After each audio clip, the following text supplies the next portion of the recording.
سبحان اللہ سبحان اللہ سبحان اللہ، کتھے مہر علی کتھے تیری ثنا۔ خدا پر یقین، ایمان، پختگی، کامل محبت اور صراط مستقیم، یہ وہ تمام اسباق ہیں جو صوفیہ نے برسوں کی تبلیغ سے انسانوں کو سکھائے۔ شیخ عبد القادر جیلانی کے خاندان میں سے دو بھائیوں سید رسول شاہ اور سید روشن دین شاہ نے 12ویں صدی میں بنگال سے بر صغیر پاک و ہند کے ایک گاؤں گولڈا میں ہجرت کی اور یہیں پر قیام پذیر ہوئے۔ گولڈا راولپنڈی کے نواحی علاقہ کا ایک گاؤں تھا۔ گولڈا کی تاریخ 900 سال سے زیادہ ہے۔ ایک رمضان 1274 ہجری کو سید روشن دین شاہ کے خاندان میں پیر مہر علی شاہ نے آنکھ کھولی۔ پیر مہر علی شاہ نے ابتدائی تعلیم گولڈا ہی سے حاصل کی اور گولڈا ہی میں مولوی غلام محی الدین سے قرآن، عربی اور فارسی کی تعلیم حاصل کی۔ مزید تعلیم حاصل کرنے کے لیے علی گڑھ روانہ ہوئے اور وہاں مولانا لطف اللہ علی گھڑی کے درس میں شامل ہوئے۔ علم کے حصول کے لیے وہ بچپن سے ہی لگ گئے تھے۔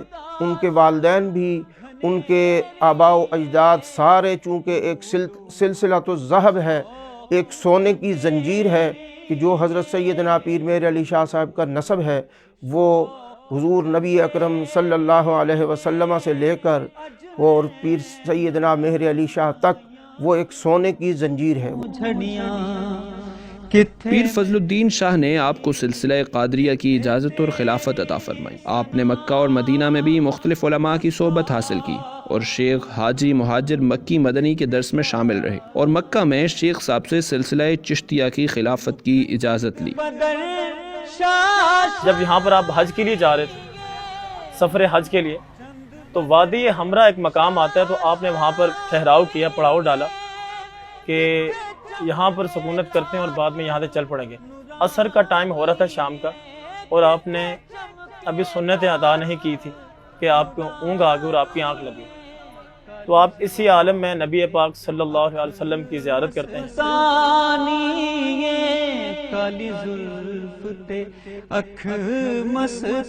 پیر میرے شاہ صاحب رحمۃ اللہ علیہ آپ کے قدموں میں گر پڑتے ہیں اور آپ کی نرم و گداز پنڈلیوں کو پکڑ کر فرماتے ہیں الصلاۃ والسلام علیک یا سیدی یا رسول اللہ وعلی آلہ وصحبہ یا حبیب اللہ، سلامتی اور سلام پڑھتے ہیں، اور ساتھ ہی کہتے ہیں سرکار دو عالم صلی اللہ علیہ وسلم فرماتے ہیں کہ مہر علی شاہ ہمارے بیٹے، آل رسول کو سنتیں ترک نہیں کرنی چاہیے۔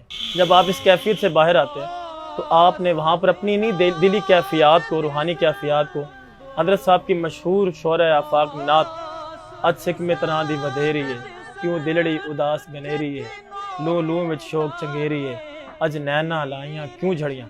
آپ نے اپنی ساری کیفیات کو اس نعت کی شکل میں سمو دیا۔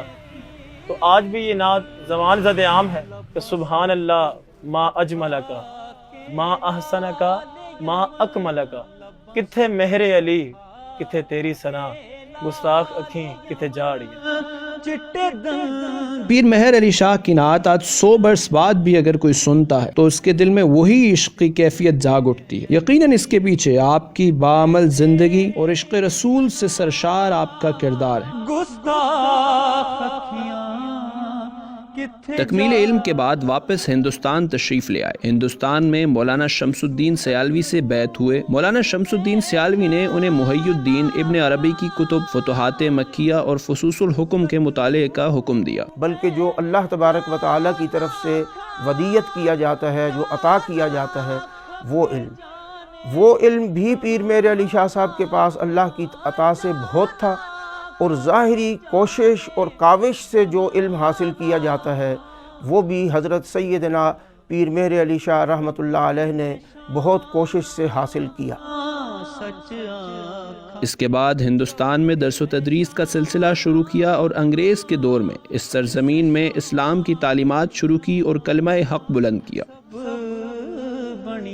پیر مہر علی شاہ رحمۃ اللہ تعالی علیہ یہ ان ہستیوں میں سے ہیں، ان علماء راسخین میں سے ہیں، ان نفوس قدسیہ میں سے ہیں کہ جنہوں نے انگریز کے سامنے اپنا سر خم نہیں کیا اور اس کے سامنے گھٹنے نہیں ٹیکے، بلکہ دین کے نشر و اشاعت کے لیے بھرپور کوششیں کرتے رہے۔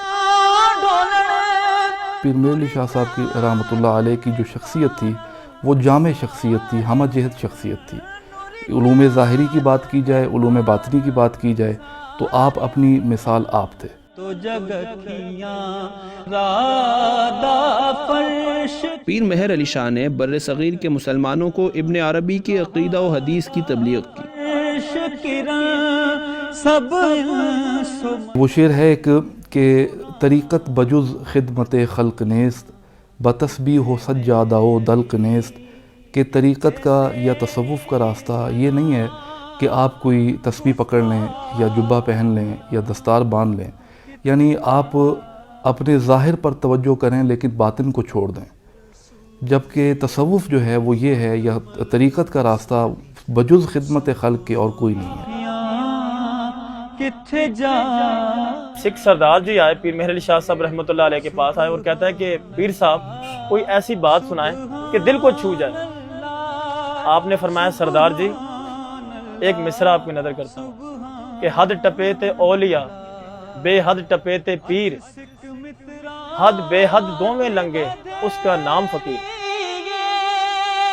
آپ کی کتب کا زیادہ تر حصہ آپ صلی اللہ علیہ وسلم کی سیرت پر عمل اور ناموس رسالت میں ہی دونوں جہانوں کی کامیابی کے اسباق پر مشتمل ہے۔ پیر صاحب کی واقعی معروف ترین تصنیف یہی ہے سیف چشتیائی، لیکن پیر صاحب نے رد قادیانیت پر اس کے علاوہ بھی بہت ساری چیزیں لکھی ہیں اور ان کی تحریری یادگاریں آج بھی موجود ہیں، بازار سے مل جاتی ہیں اور لوگ ان سے استفادہ کرتے ہیں۔ تو ان کے حوالے سے اس میں بھرپور طریقے سے پیر مہر علی شاہ صاحب نے قرآن و حدیث کے ذریعے اور دیگر فنون جو علوم اسلامیہ کے اندر آتے ہیں، جو مدارس میں پڑھائے جاتے ہیں، ان کے حساب سے پیر صاحب نے بھرپور قسم کا مرزا کا ایسا رد کیا ہے کہ جس کا آج بھی مرزائی اثر محسوس کرتے ہیں۔ کتھے جا آپ کا علمی مقام و مرتبہ اتنا بلند تھا کہ جب مرزا غلام احمد قادیانی نے مباہلے کا چیلنج کیا تو تمام مسالک کے علماء نے آپ کو اپنا نمائندہ منتخب کیا۔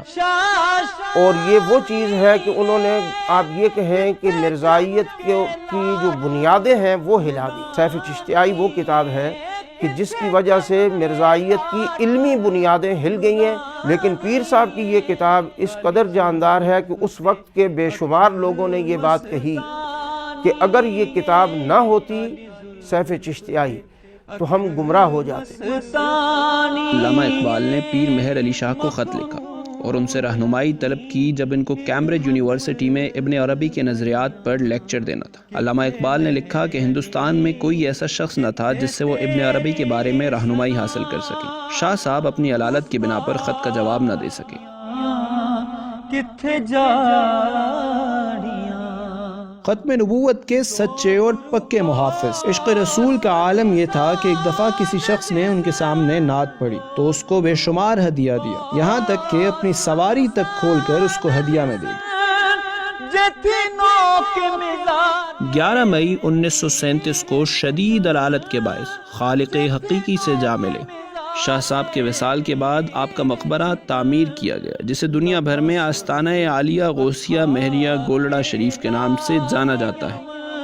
لباں سرخ رکھا کہ لال یمن چٹے دن۔ دیکھیں ہم سرزمین عرب میں کیوں جاتے ہیں؟ وہاں پر ہمارا مرکز کیا ہے؟ خانہ کعبہ ہے، روضہ رسول ہے۔ کعبہ تو دیکھ چکے، کعبے کا کعبہ دیکھو۔ تو اسی طرح جہاں پر اولیاء اللہ کی سرزمین ہے، جہاں پر یہ شخصیات سکونت پذیر ہوتی ہیں، وہ جنت کا ٹکڑا ہوتی ہے۔ تو یہ تو اللہ اس کے رسول کا رستہ دکھانے والے لوگ ہوتے ہیں۔ تو یہاں پر دنیا ایسے لیے آتی ہے خیر حاصل کرنے کے لیے۔ ان کے تعلیمی سلسلے کو برقرار رکھتے ہوئے گولڑا شریف کو ایک عالی درسگاہ بنایا گیا۔ ان کے اندر اخلاص اس قدر زیادہ تھا کہ اس اخلاص کی وجہ سے آج بھی آپ دیکھتے ہیں کہ لوگ ان کے دربار پر کشاں کشاں کھچے ہوئے چلے آتے ہیں۔ وہ صوفیت کے ایک خاص مقام پر فائز تھے۔ پیر مہر علی شاہ کی اسلامی خدمات ناقابل فراموش ہیں۔ پیر میر علی شاہ صاحب رحمۃ اللہ علیہ کی وصال کے بعد آپ کی لکھی ہوئی تصانیف ہیں، آپ کی تعلیمات ہیں، تو وہ دربار شریف سے باقاعدہ چھپ رہی ہیں، پبلش ہو رہی ہیں۔ آج تک آپ کی کتب کے ذریعے سینکڑوں لوگ آپ کے علمی فیض سے مستفید ہوتے ہیں۔ 2 روزہ عرس منایا جاتا ہے دربار شریف پر، اور یہ 2 روز اسلامی مہینوں کے حساب سے ہوتے ہیں۔ 29 اور 30 صفر کو یہ 2 دن یہاں عرس منایا جاتا ہے۔ پیر مہر علی شاہ کی وفات کے بعد حکومت پاکستان نے انہیں خراج تحسین پیش کرنے کے لیے راول پنڈی میں پیر Mehr Ali Shah arid agriculture university کا قیام عمل میں لایا۔ سن 2013 میں پاکستان پوسٹ نے پیر مہر علی شاہ کو خراج تحسین پیش کرنے کے لیے اپنی صوفی سینٹ سیریز میں ایک یادگاری ڈاک ٹکٹ جاری کی۔ تمام مکاتب کے لوگ پیر مہر علی شاہ کی خدمات سراہتے ہیں۔ سب انس و ملک مہر ہے ساری علی دی، شک نہ رہ گیا ایک ذرا، مہر ہے ساری علی دی، شک نہ رہ گیا ایک ذرا، کرم کیتا غوث اعظم اپنے سردیاں والیاں۔ متران دی وڈیری کیوں دلڑی اداس گھنیری، کتھے مہر علی کتھے تیری سنا، گستاخ اکھیاں کتھے جا